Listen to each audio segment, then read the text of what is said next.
Hey, what's up guys? Just wanted to show you my new HomeNAS. Well, new to me anyways.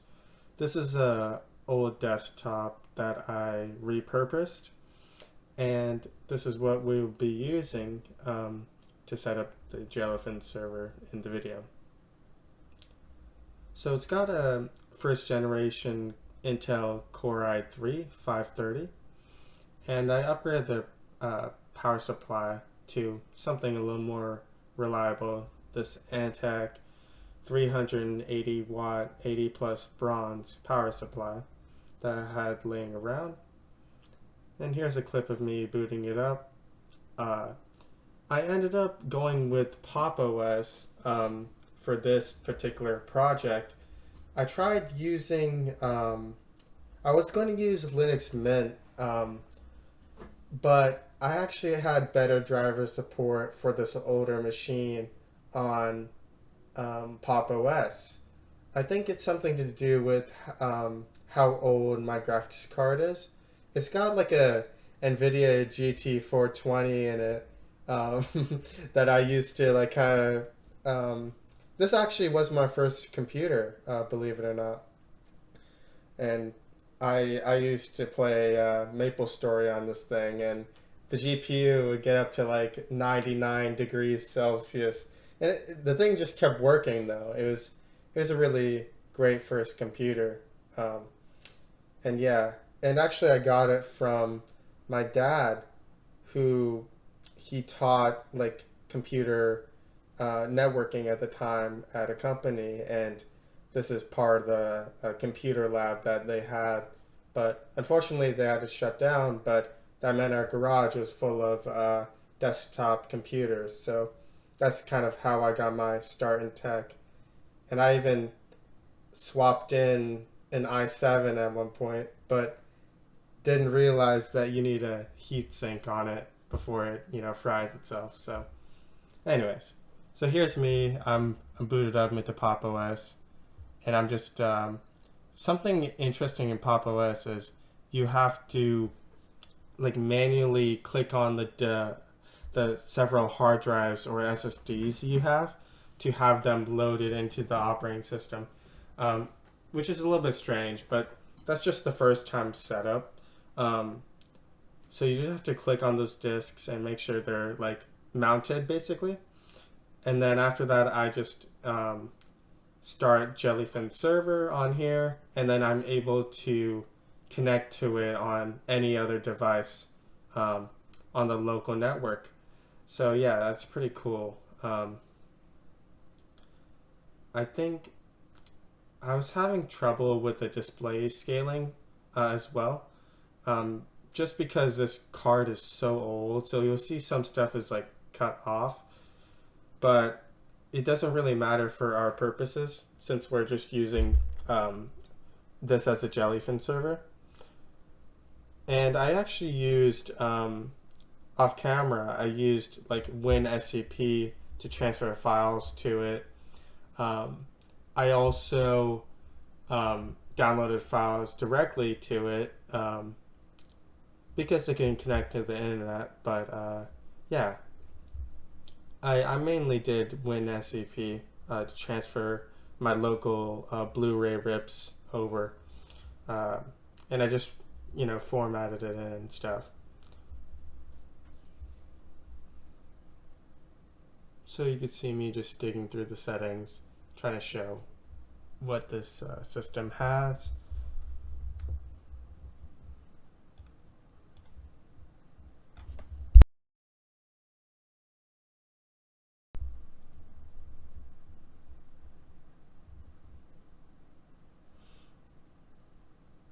Actually, if I upgrade my computer again, or maybe before I go off to college, I'm thinking about switching from Windows 10 to over Linux Mint, or even dual booting. I think I think it'd be great. Get me used to that operating system and get me a little more comfortable with the terminal interface rather than everything in Windows is GUI based and makes things super easy to just click on and fix. Um, Not to say I'm not comfortable with terminal, but it can be intimidating at times, especially when things aren't going your way. So here you can see the Intel Core i3. It's a little blurry, but yeah, it's there. And I also added a couple hard drives I had laying around, so total file capacity is about 2 terabytes, because I have 1 terabyte and then I think 2 500 gig drives. And it's also loaded off of a 256 gig SSD. Alright, now we're going to go over to my desktop and show you Jellyfin from there. Hey, what's up guys? I just wanted to show you my Jellyfin setup on my desktop and show you the type of interface that you can expect to interact with on a daily basis. This is after you have everything all set up and good to go. So just want to show you guys this. Some of you may be asking, why don't I just use the desktop app? For some reason, when I go to watch a show, it just kind of blacks out. As you can see here, loading up Young Sheldon. It could be that I'm on a different version than on my server, but so maybe that's why it doesn't work. But I can always just use the web client here, and if I could show you right now, it works perfectly fine. So that's why I just use the web client, if anyone is wondering about that. So I just want to show you guys how I have everything set up. I have some shows here, some of my all-time favorites. Stuff that I still want to watch.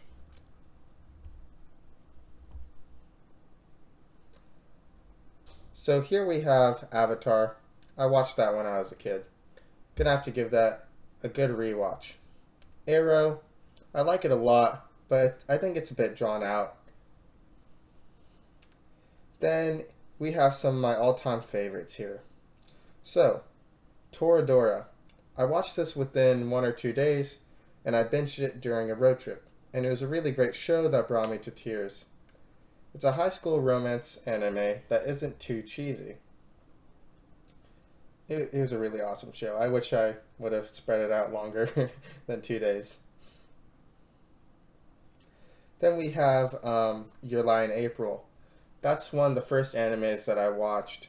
My sister Simran introduced me to that, so shout out to her. And then we have Young Sheldon, which I discovered on Netflix, and then they took it away and put it back on. So I decided to purchase a copy of that from Goodwill for about $10 and used a disk drive to burn it to my computer. Then we have, Sword Art Online is another one of the first animes that I watched. It was pretty good on the first watch, but looking back now, I've watched a lot better shows than this. I decided to keep a copy here for nostalgia purposes.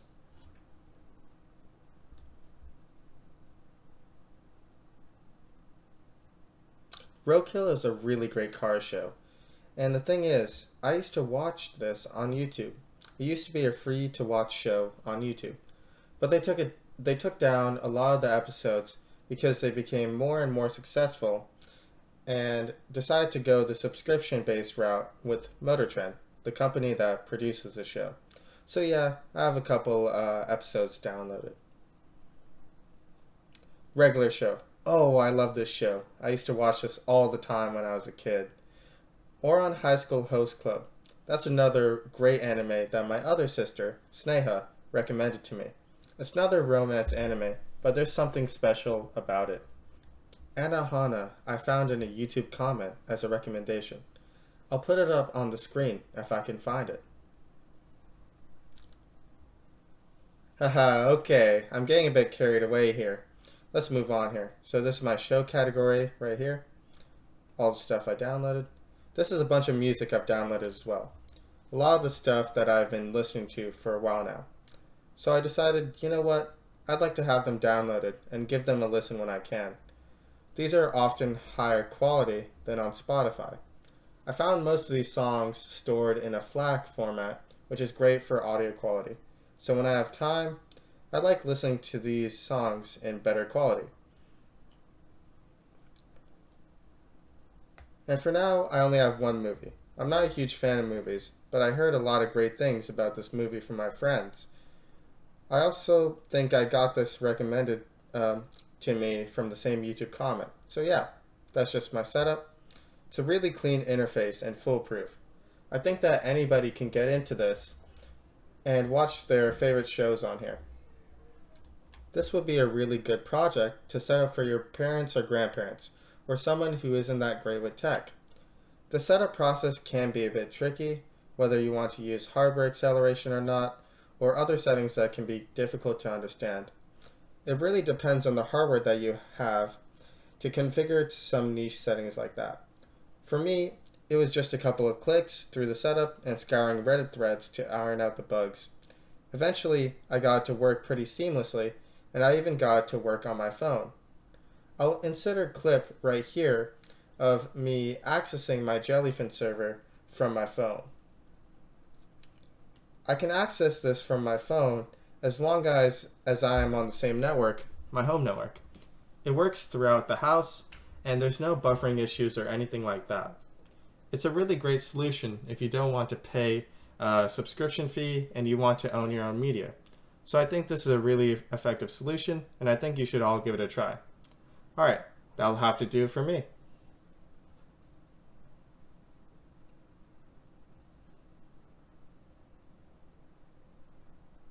Thanks for watching.